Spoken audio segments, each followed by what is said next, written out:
Passion, un mot qui évoque aujourd'hui l'ardeur amoureuse, la flamme créative, mais savais-tu qu'à l'époque, il parlait surtout de souffrance? Je t'explique. Le mot passion vient du latin passio, qui signifie supporter ou subir.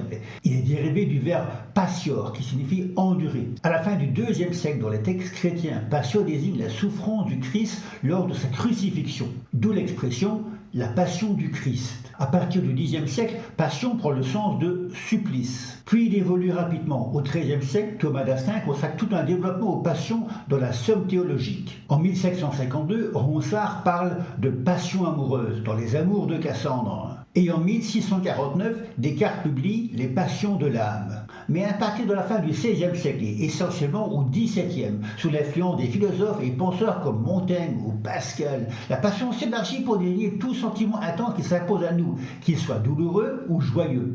Ainsi, dans les Essais, Montaigne parle des passions comme des mouvements de l'âme qui peuvent troubler le jugement. Tandis qu'en 1670, dans Les Pensées, Pascal parle des passions qui égarent la raison.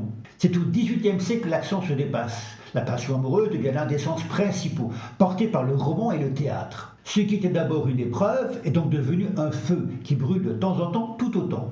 Alors au fond, tomber amoureux, n'est-ce pas juste choisir sa propre crucifixion, mais avec le sourire?